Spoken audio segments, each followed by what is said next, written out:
का भेल बाबूजी के? हमार भैया देखी न, मलकाइन के तबीयत बेरम-बेर बहुत खराब हो रहल बा। तो तोके डॉक्टर के बुलावे के चाहिए ना। अरे डॉक्टर जन कहलन तन दवाई देते त बानी जा।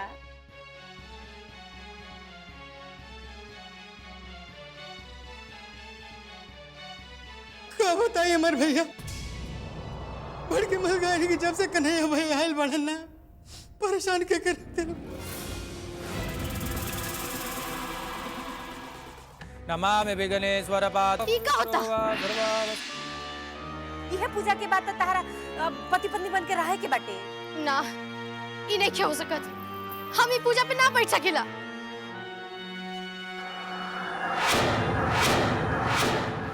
चलो बैठा दीदी, बैठा। कुछ भी हो जाए हम ई पूजा पे ना बैठब। हमरा ये आदमी पे बिल्कुल विश्वास नहीं खे। दीदी का कहत बाड़ू, तू पागल हो गइल बाड़ू का? हाँ सरला, ये आदमी हमार पति ना हो सकेला। रउरा आप इनकर पति ना बानी।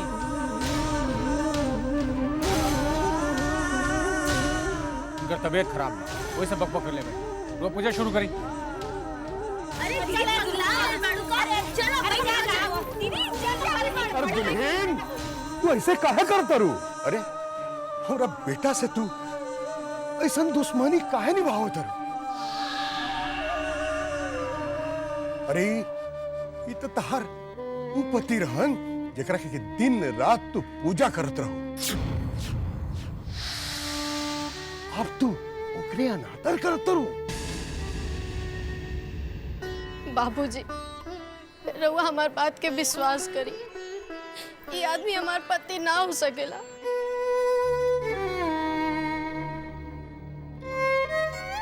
रउआ लोग काहे हमार जिंदगी तबाह करे के पीछे लागल बानी? अरे अब हम का कहीं? अरे फुलमती, नहीं समझाओ। अरे इनका जिद के आगे अब हम का करें? अरे हम बाप होके इनका के कौन सबूत दी कि यह कन्हैया हवे, यह हमार बेटा हवे?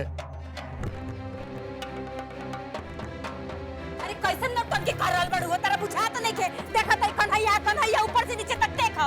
अरे तारा भरम हो गइल बा। चलो त बैठा त। ना बुआजी, हमरा कोनो भरम नहीं खे भाई।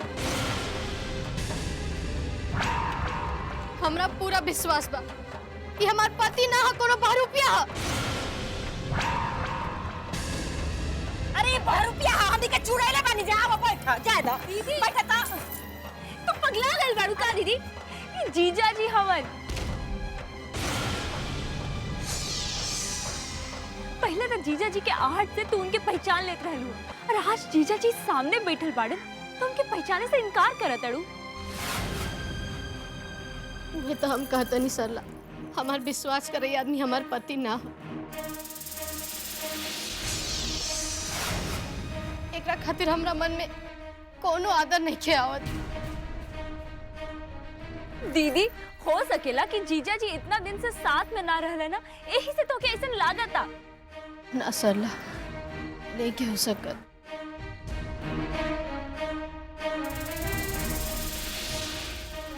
दीदी दीदी, अरे दीदी, अरे दीदी, अरे दीदी, ऐसा नहीं हो सकता कि पूजा टाला जाओ। ना, ऐसा ना हो सकेला। बैठाओ पूजा पर। अरे कन्हैया, ये अब तू कैसन बात करता रहो? ये हालत में दुल्हन पूजा पर कैसे बैठी है?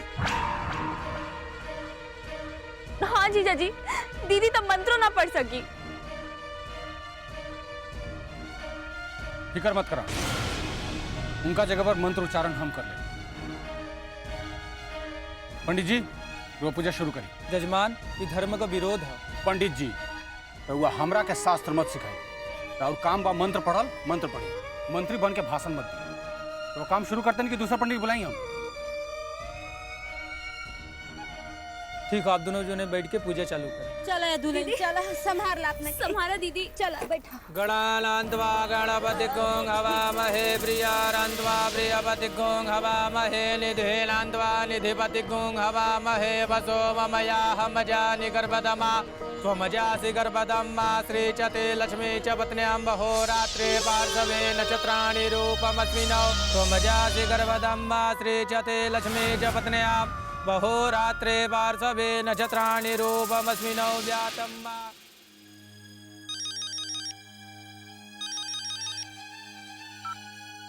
प्रणाम महंताइन इंस्पेक्टर लाल सिंह। प्रणाम दरोगा जी, बोली का बात बा? तो सब तैयारी उयारी हो गई बनू मोहन जी के स्वागत के। काहे कल उन निकल जाइए का? अरे ना जी, कल कैसे निकल जाई हन? अरे अभी तो बस जमानत के फाइल तैयार हो रहा बा, बस निकलिए जाई हन। अच्छा दरोगा जी, कन्हैया जी गवाही देवे खातिर तैयार हो गई बड़न का? ली, अरे उनकरे गवाही ते उनकरा के छोड़वावता। हे भगवान, कन्हैया जी कितना नेक इंसान बड़न। उनकर नेकी तो हमने सब चुका ना सकिला ई जन्म में। अब देखी उनकरा के अइला से महन जी के ऊपर लगल दाग सारा आरोप झूठा साबित हो जाई। सही कहल गइल बा, ईश्वर के न्याय और दंड में आवाज ना आवेला। बात तो रउआ ठीके कहतानी महंताई।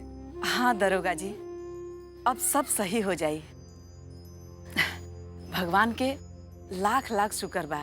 सब तो ठीके हो जाई, बाकी पहले रउआ लोग ई बबुआ जी के समझाई। का होखल दरोगा जी?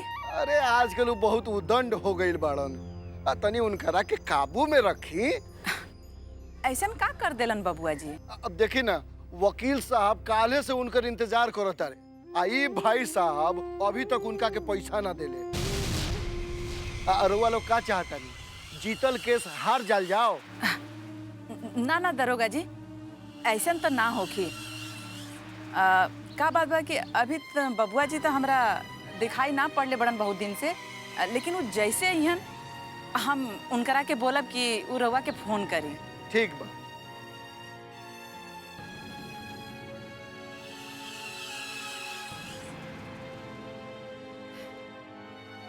बबुआ जी अपन जिम्मेदारी कब समझिए? हमरा के तो समझ में नहीं आवत। उहे कौन ऐसा बेरुखी व्यवहार कैले हुई कि कन्हैया इतना निर्दयी बनल बा। हमरा तो लागत नु कि कहीं डॉक्टरवा के साथ उनकर पहले से चुप ना रहा बुआ, तो सरलवा मती ऊट पटांग बात कर तड़ू। पता नहीं घर का का हुई, भगवाने जाना तड़न।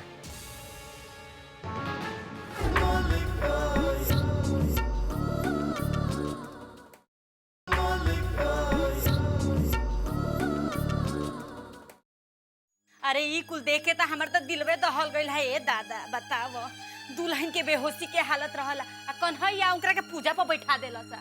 बेचारी तो उनकरा मुंह से न बकार निकलत रहला न हाथ हिलत रहला। मानो तानी कि अरे उनकरे मेहरारू बिया, लेकिन फिर भी पता ना बुआ, पता ना काहे हमरा के लागत अटे कि ये हमार भैया नहीं खन। ना ना ना ऐसन बात नहीं के, वो तो कन्हैया हवन। ना बुआ, हमार भैया इतना निर्दयी ना हो सकेला। डॉक्टर साहब बीमारी के हालत में घरे आए ना, उनकरा के घर से निकाल देला। भौजी के चित नहीं खे, अपन होश में नहीं खी, उनके बेहोशी के हालत में पूजा में बैठा देला। हमार भैया इतना निर्दयी ना हो सकेलन बुआ। अरे तू नहीं खजानत है बबुआ, आज तो दुल्हन ई कह के पूजा पर से उठत रहलिया कि हमर पति नहीं खन, आ तबो कन्हैया उनकरा के पूजा पर बैठा देला सा। वही तो कहता नहीं बुआ, हमार भैया इसे ना कर सकेलन। हमरा के समझ में नहीं आवत कि बाबूजी के का हो गइल बटे, काहे के पटाइल बड़ानु। उनकर कुल शिक्षा उपदेश हमरे खातिर रहेला का? घर का मुखिया हवन ना, हैं? उनकरा के भौजी का दुख नजर नहीं आवत? भुला गइलन का? हैं? भौजी का करत रही उनकरा खातिर, और आज बेटवा के मुंह में भौजी का साथ छोड़ा तड़नु। अरे अमर ऐसन बात नहीं खे, भैया कन्हैया के समझौले रहलन है, कन्हैया नहीं खन समझत। अरे कैसे नहीं खन मानत बुआ, कैसे नहीं खन मानत? बाबूजी इतना कमजोर काहे के पड़त अड़न? तो ही बतावा, एगो औरत से ज्यादा अपन आदमी के जानी? और आज अपन बेटवा के मुंह में आनहर भइल बड़न। एगो बात तो हमहू कहब, जानता रह, दुल्हन के ई हट ठीक नहीं खे। अरे कन्हैया के हमनियों के बचपन से जाना तनी जा, उहे कौन ऐसा बेरुखी व्यवहार कैले हुई कि कन्हैया इतना निर्दयी बनल बा। हमरा तो लागत नु कि कहीं डॉक्टरवा के साथ उनकर पहले से चुप ना रहा बुआ, तो सरलवा मतीन ऊट पटांग बात कर तड़ू। पता नहीं घर का का हुई, भगवाने जाना तड़न। इसलिए लिखे भी लेते बड़ा आइल बड़ा सरल वाला का बोलता है, जीवो के भात में मिलावता बड़ा आइल बड़ा मेरा के गुलाम कहीं का।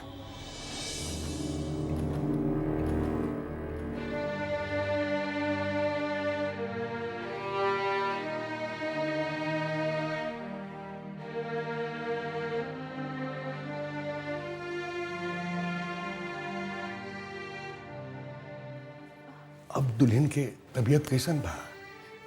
दवाई तक खिया देले बानी, अब बुखार भी बिल्कुल उतर गईल बा। देखा ना, पता ना काहे दिल में ऐसा डर लगा था कि कहीं हम दुल्हन के साथे अत्याचार तो नहीं करत। ना बाबूजी, रवा ऐसे ना सोची, दीदिया एकदम ठीक हो जाए। हाँ हाँ, ठीक तो हुई जी हैं,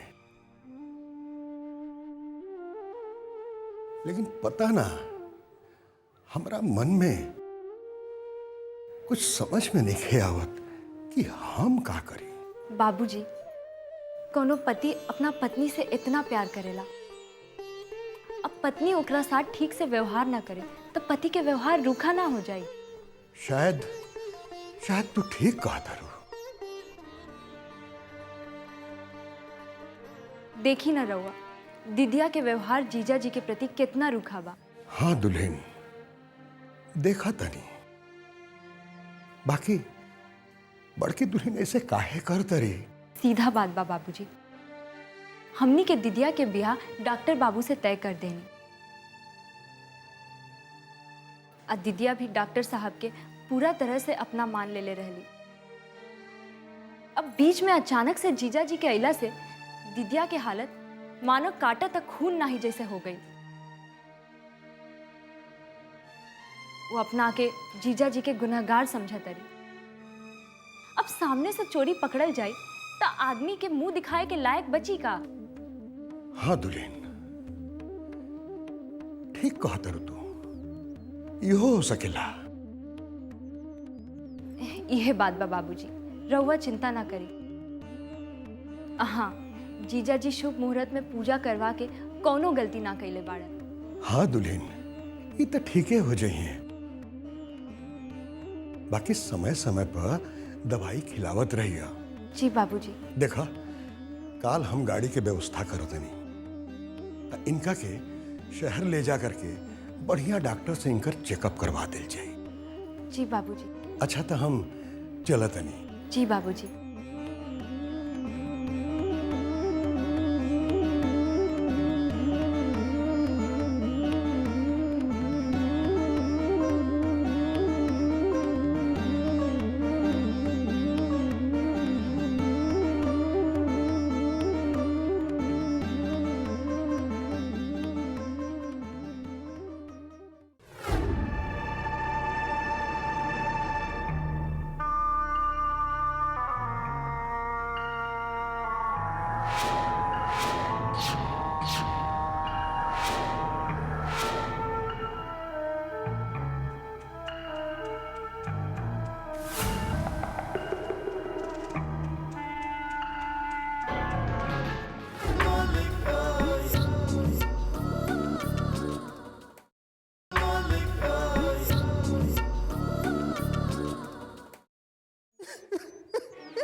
दीना, क्या हुआ? कन्हैया ने फिर प्रेमा के साथ कुछ बदतमीजी की क्या? डॉक्टर साहब, हम हाथ जोड़ के रहुआ से विनती करता नहीं, कि हमरा मलकाइन के उस शैतान से बचा ली डॉक्टर साहब। लेकिन हुआ क्या है? डॉक्टर साहब, जब से वो शैतान घर में आयल बा हमरे मलकाइन के परेशान के रख देले बा, खूब मारेला, उसे जूता पॉलिश करवाला, चप्पल पॉलिश करवाला। एक दिन तो हमरे मलकाइन के बहुत जोर से धक्का दे देला, वो गिर गई डॉक्टर साहब।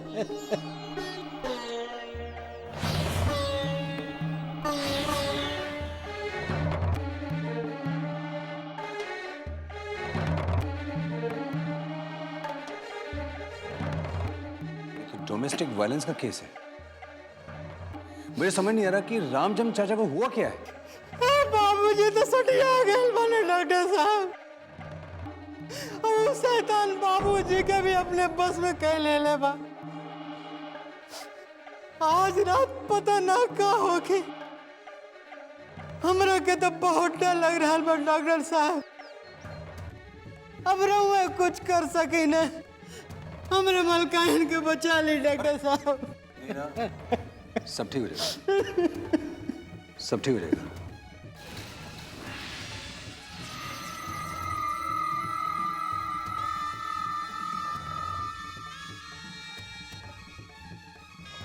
हेलो, मैं एसपी साहब से बात कर सकता हूं?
कहाँ चल गई? प्रेमा, प्रेमा, हाँ भाग गई। प्रेमा, भागते ना गई। प्रेमा, प्रेमा,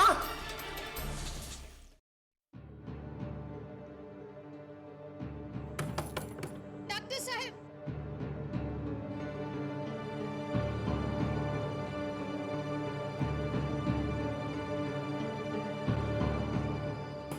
डॉक्टर साहब दरवाजा खोलिए।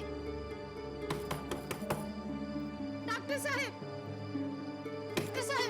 डॉक्टर साहब हमरा के बचा ली, हम मुझे ना रहे, हमरा के हम कहाँ चल जाइए, जा जाए, हमरा के ओकरा से छुपा ली, वो आदमी हमरा के मार डाली, हमरा के बताई हम कहीं भी छुप जाए, लेकिन हमरा से ऐसे छुपा ली ओकरा से। आप किसकी बात कर रहे हैं? वो आदमी हमरा के मार डाली, हमरा के नाच डाली। बताइए तो सही।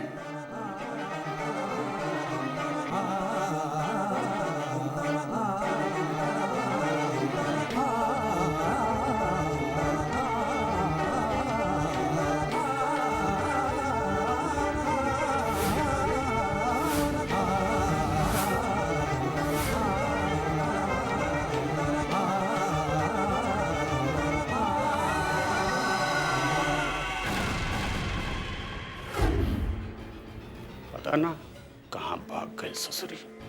ना ना, हमें घर वाला लोग के हाथ ना हो सकेला।